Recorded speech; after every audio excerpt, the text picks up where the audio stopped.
My sister died in a car accident, and now something is following me. The road home felt endless. It just kept stretching out ahead of us, winding between walls of tall green trees that leaned in like they wanted to swallow the car whole. The sunlight stabbed through the branches in broken patterns, sometimes landing right in my eyes and forcing me to squint away.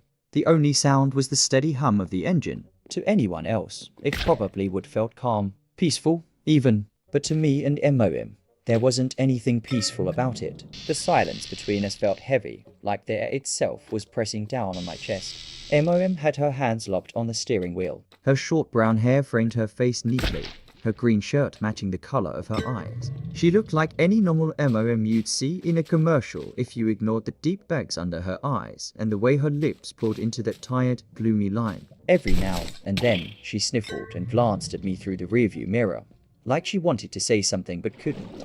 I leaned my head against the cold window, arms wrapped tight around myself. My reflection looked like hell. Bandages wrapped up my arm to my shoulder. My eyebrow was split. Cuts lined the right side of my face. My skin looked grey under the hospital's fluorescent lights, and my messy brown hair stuck out in every direction. They'd given me scrub pants and a white t-shirt to wear, since my real clothes had been shredded and soaked in blood.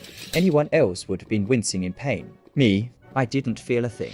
I never do. That's the curse of being born with a disease that makes me completely numb to pain. I could lose an arm and it wouldn't register. It sounds like some kind of superpower, but it isn't. It's just another way I don't fit in. And then there's the Tourette's. The tics never stop. A crack in my neck here, a jerk in my shoulder there, my foot twitching against the floorboard. The kids at school thought it was hilarious. Tics-eye Toby, they called me. They laughed until MOM had to pull me out of school altogether. Now it's just me, twitching in silence, while the rest of the world gets to pretend it's normal. Every bump in the road made my stomach turn, but my mind wasn't even here. It was stuck on the last time I'd been in a car like this. The crash. I lived. My sister didn't. Lyra's face burned in my memory. Her scream right before it cut off. The crunch of metal. The airbag that went off too late. The glass that buried itself in her skin. The way her body slumped when it was all over. That was the last time I saw her alive. Like and subscribe for part 2.